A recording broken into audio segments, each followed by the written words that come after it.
When Bruce Lee died in 1973, he left behind an unquestioned legacy in his films. But beyond his films, there is another legacy, in his martial art, Jeet Kune Do. This is not a movie on Bruce Lee. It is the first and only training film on Jeet Kune Do by Bruce Lee himself. To compile this film, we have had the complete cooperation of the Bruce Lee estate, enabling us to draw, for the first time, from Bruce Lee's private training films and videos, as well as his audio records and his own training and research notes. The film is narrated by Bruce Lee, with additional input from his son Brandon Lee and from Dan Inosanto, the man Bruce chose to carry on his Jeet Kune Do.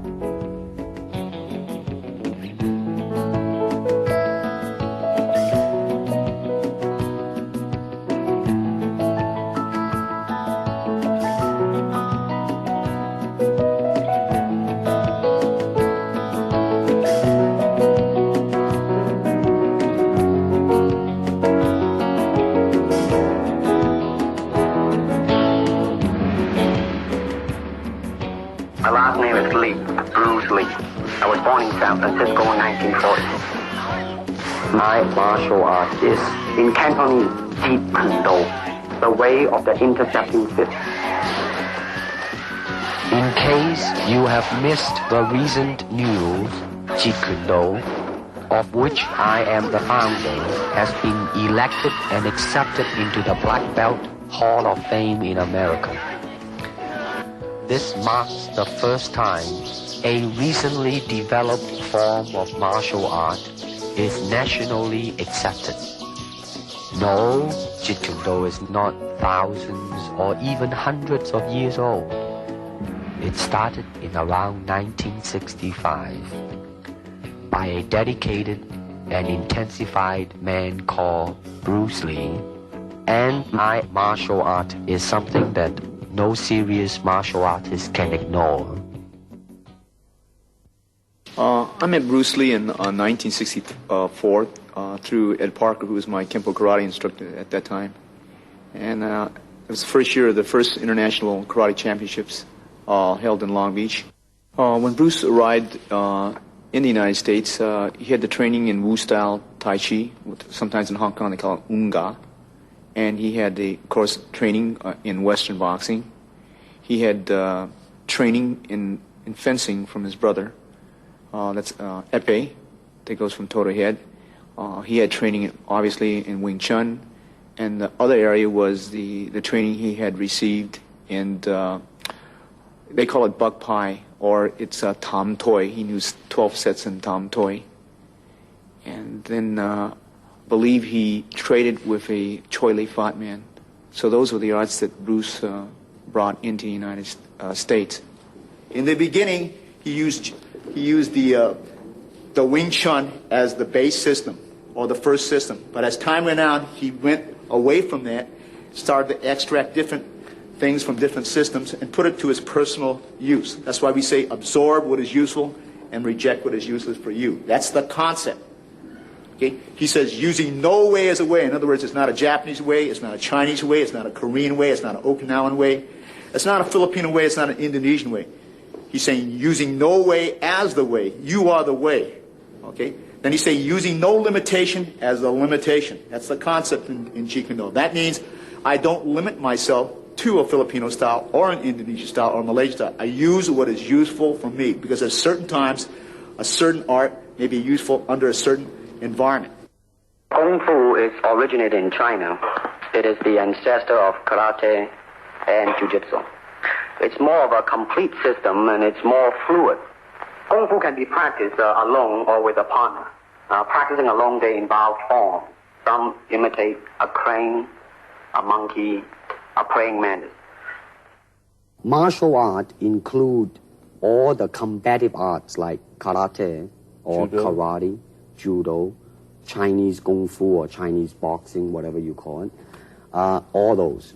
You see, like Aikido, Korean, I can go on and on and on. But it's a combative form of fighting. I mean, it's not, some of them became sport, but some of them are still not. I mean, they use, for instance, kicking to the groin, jabbing fingers at the eyes, and things like that. He mixed his trapping into grappling. He had 32 different sequences, as you could see in The Game of Death and the Way of the Dragon, those two films. He was getting into grappling, the face locks, the head locks.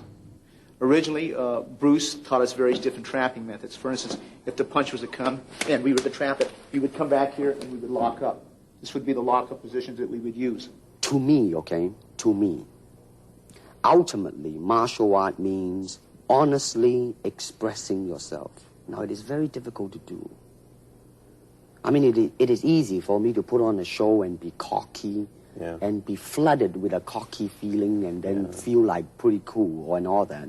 Or I can make all kinds of phony things, you see what I mean, blinded by it. Or I can show you some really fancy movement. But to express oneself honestly, not lying to oneself, and to express myself honestly, now, that, my friend, is very hard to do.